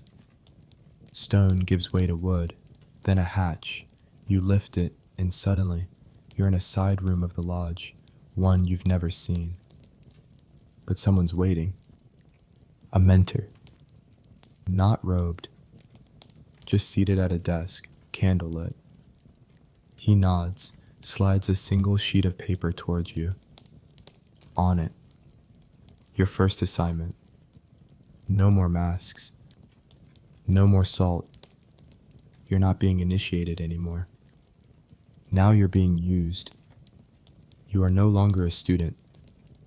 You've been through the rituals, bled on the altar, dreamed of goats, buried yourself in a coffin and watched your name burn. Now the order gives you something they never give lightly. A mission. No more theory, no more chanting in velvet robes or whispering Latin in candlelight. Now you do the thing they were built for. Infiltration. You're handed a dossier, handwritten in precise script, no title, just the symbol of the cracked sun. Inside, a name, a location, and a short list of instructions. Name, Ernst H. Rieger. Location, Faculty of Theology, University of Ingolstadt. Objective, convert, discredit, or remove. You pause. You look at your mentor. He says only this. Your silence is no longer passive. Mainstream fact. In the 1780s, numerous university professors were suspected of Illuminati affiliations, particularly within the faculties of law, philosophy, and theology. Several letters recovered from the estate of Adam Weishaupt referenced the need to rotate the pulpit, believed to mean replacing spiritual leaders with Illuminati sympathizers. Some professors were removed for unlicensed ideas, others simply vanished from records. Fringe tidbit. A disavowed diary fragment from an unnamed member describes a failed mission to sway a bishop. He drank with us, he wept, he burned the oath, then he reported everything. The writer ended the entry with one word: removed. No further context, no confirmation. Tonight, you don't wear a robe. You wear a coat, plain, professional, a student's satchel. Inside, a letter of recommendation forged to perfection, a pocket Bible annotated with false notes, and a sealed scroll bearing the symbol of a fake theological society. Your story is simple. You're a visiting scholar with questions about faith. You're not here to lie. You're here to erode. Your goal is subtle. Engage the target, lead him toward contradictions, sow doubt. The moment he questions his own sermons, the moment he falters, you offer guidance. And if he doesn't, well, you've got options. You meet Rieger the next morning. He's older than expected, soft-spoken, kind. He doesn't suspect a thing. For days, you shadow him, join his lectures, ask thoughtful questions, compliment his translations. Then, you nudge. You bring up inconsistencies in doctrine. You reference obscure texts, ones he can't find. You plant the idea that truth evolves, that faith must be rebuilt from within. He listens. At first, politely. Then curiously. Then cautiously. You begin meeting in private. You present him with a scroll, carefully selected, one of the false gospels smuggled from the forbidden library. He reads it.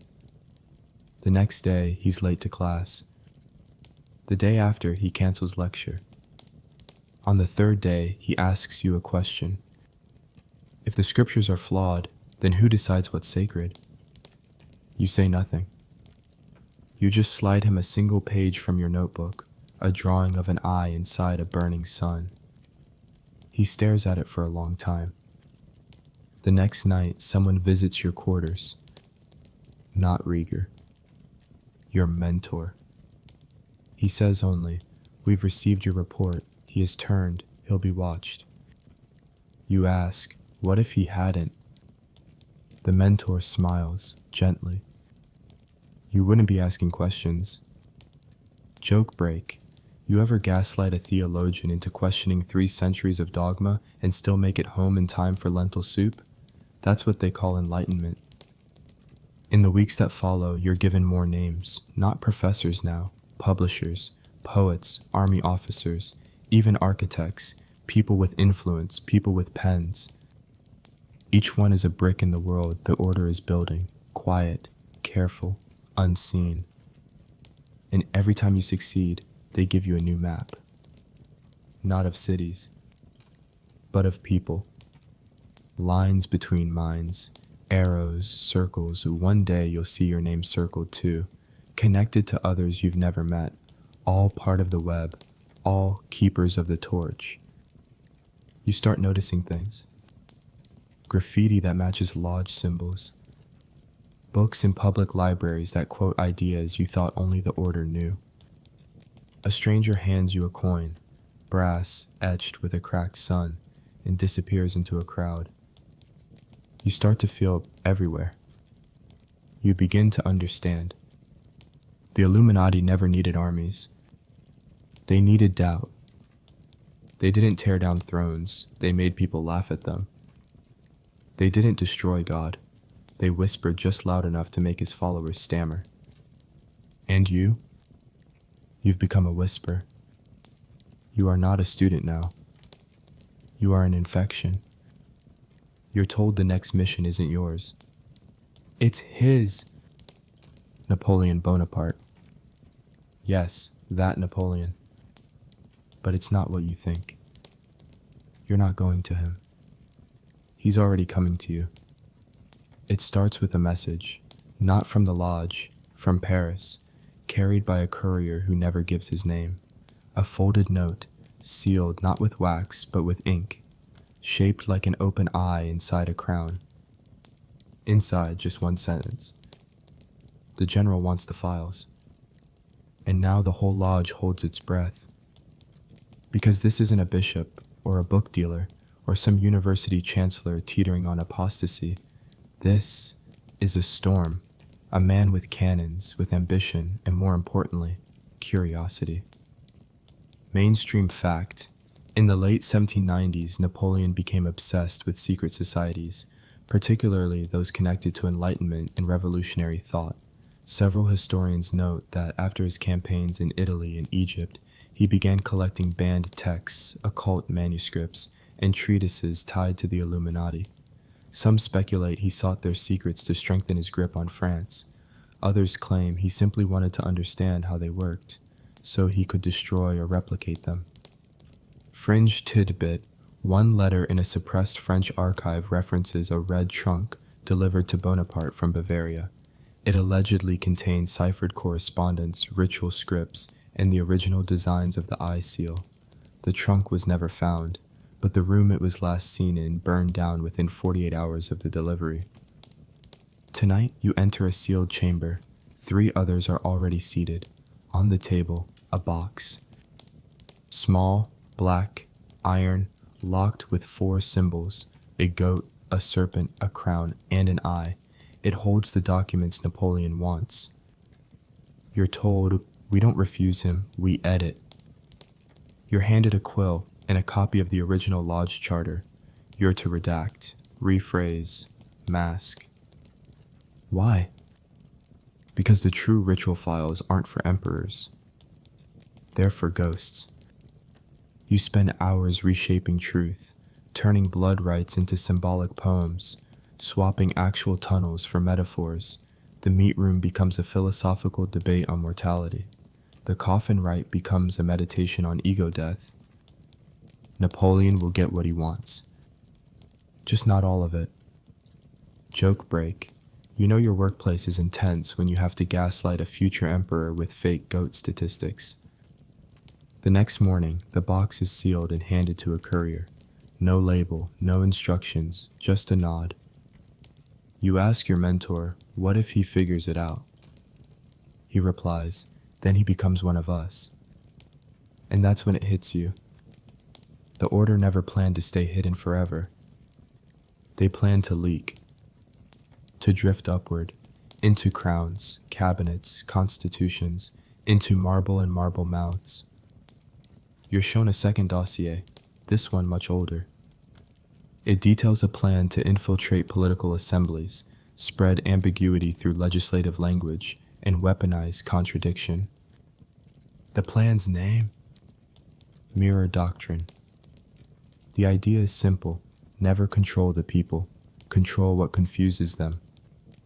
Create ideologies too symmetrical to argue with, introduce both sides of a contradiction, and reward anyone who can hold both without flinching. Sound familiar? You ask, did Napoleon pass the Mirror Doctrine? Your mentor shrugs. He made it his throne. That night, you attend a lodge gathering. Everyone is unmasked. It's rare. There's a long table, candles, bread, quiet music. You think it might be dinner. But it's not. It's a reporting. Each member reads out one thing they've seen in the world that week, proof that the order's ideas are working. A new law that contradicts itself. A bishop who quotes Voltaire. A newspaper that prints both truth and satire on the same page, and no one notices the difference. Then it's your turn. You stand. You say, Napoleon wrote to us, and we wrote back. Everyone nods. No one claps. Later, someone gives you a small silver pendant, the eye, inside a laurel wreath. It's not ceremonial. It's tactical. If someone ever arrests you, shows you the real eye symbol, and asks what you know, you give them the pendant. It means, I answered the emperor. And you did. You put lies in a box, truth in a whisper, and slipped it into history. Now, when you hear his name in the streets, Napoleon, you don't think of conquest. You think of editing, of what he saw, and of what you made sure he never did. The final ritual takes place in a building that no longer exists. Or rather, it does exist. It's just not marked anymore. The facade is chipped, the windows are sealed, and the floor you're taken to has no number. You only find it because someone leads you through a wine cellar, into a laundry room, and up a back staircase with uneven steps. At the top, a wooden door with 13 brass nails.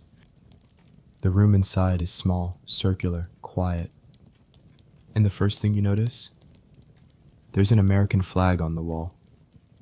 Not modern, colonial, 13 stars, slightly stained, tucked behind glass, flanked by 2 tall candlesticks and a faded document nailed beneath it. Your mentor is already there. He simply says, "Sit and remember what you were taught."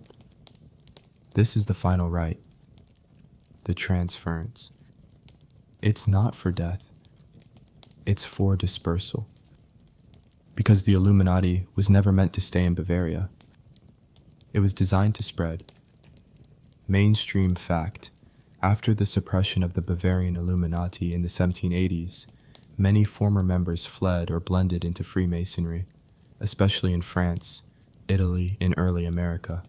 Documents from American lodges in the late 18th century contain striking similarities in phrasing, symbols, and hierarchical language. George Washington himself, in an oft-cited letter dated October 1798, acknowledged that while Freemasonry was widespread, Illuminati influence was not to be entirely dismissed.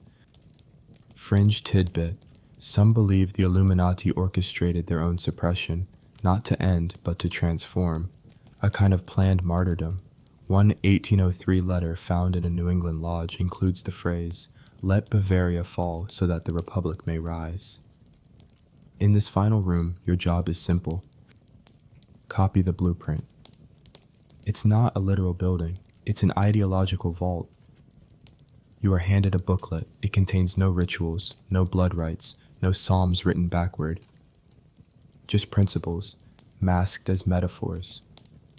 Order over chaos, doubt over doctrine, network over nation, silence over spectacle, curiosity over conviction.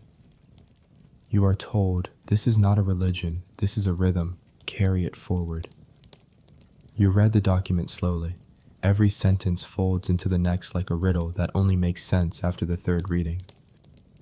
Half of it's poetry, half of it's programming. But all of it, every word, is influential. You're given a map next, a rough sketch of the 13 colonies. Boston is circled, so is Philadelphia, Charleston, Baltimore. You're told, they're hungry, feed them symbols. You ask what that means. Your mentor smiles. They'll do the rest. He gives you a new robe, blue, with white stitching, simpler, less ceremonial, more practical. And then you're asked to kneel, not in submission, but in relay. You are sworn in not as a member of a secret society, but as a living conduit, a carrier of the code, one who plants riddles, questions, seeds, and leaves before they sprout. You are not a torchbearer anymore. You are the match. Joke break. You ever sit in a hidden attic with a fake American flag, reading philosophy dressed like a spectral founding father, and think, yeah, this seems like the logical next step from a blood candle? That's the Illuminati career ladder for you. The ritual ends not with a chant, but with a letter. It's sealed and handed to you with this instruction. Don't open it until the new world has walls. You don't know what that means yet, but you will. Before you leave, you're handed one last item. A wax-sealed envelope marked Philadelphia, 1776 copy. You're not told what's inside. You just know the handwriting looks very familiar. And as you step back into the city, your city, not Bavaria anymore, you realize the ritual is over. The lodge is gone. The masks are buried. The eye now watches from billboards, from textbooks, from the dollar in your wallet. Because you carried it there. Because the fire left Europe and crossed the sea. And no one ever noticed. Because it didn't arrive in robes. It arrived in ideas. You were not born to chant in cellars. You were born to infect civilizations. And now that you have, let the Republic sleep. Let the shadows grow. Let the goat watch quietly from behind the curtain. and let the world forget where it began, until the next one wakes up. And now we slow down. The candles are mostly burned out. The scrolls have been rolled back into silence. You've walked through every chamber, touched every mask, whispered into every flame. You've felt the weight of velvet robes and the sting of ritual salt. You've watched truth dissolve into symbolism and silence harden into obedience. And still the air moves gently. It always does after the fire. You lie back now, in your own bed, not in a stone cellar. The world above is still spinning. Outside a carriage rumbles past. Somewhere a bell tolls the hour, a quiet one, distant, as if the night itself were exhaling. You close your eyes, and you begin to think of all the strange pieces. The goat's stare, the coffin's breath, the salt that never glittered like it should, the man who wore your name before you, or after you, or beside you. It's hard to say. You remember the tunnel, not the steps, but the curve of it, the way sound curled around stone, like the world had no beginning or end. And that one book, the one that seemed to know you, you wonder now if it really wrote back, or if it simply reflected what was already alive in your thoughts. You'll never be sure. And that's the whole point. They didn't want believers. They wanted people who could hold contradictions like candles, steady, flickering, and just out of reach. And so you became one, a carrier of questions, a guardian of doubts, a silent storm that doesn't destroy, but unbuilds. You don't wear the robe anymore. You don't need the pendant, but you still feel the goat's breath sometimes when the air shifts too suddenly in an empty room. And when you look at the eye on a dollar bill, your fingers twitch, like you almost remember how to unlock something. But only almost. That's how they designed it. Because the Illuminati never truly vanishes. They just lie down in the quiet places and wait for people like you to start dreaming again. The kind of dreams that feel like puzzles. Like echoes. Like footsteps on the cold stone, turning corners you can't quite see. And if you ever wonder whether it was real, the rites, the mask, the mirror with no reflection, just whisper to yourself. Vault below vault, and see what answers. For now you rest. You've seen too much, and there are no more pages left in this story. Only the soft sound of breath, and the long, slow hush of forgetting, which, in the end, is exactly what they wanted.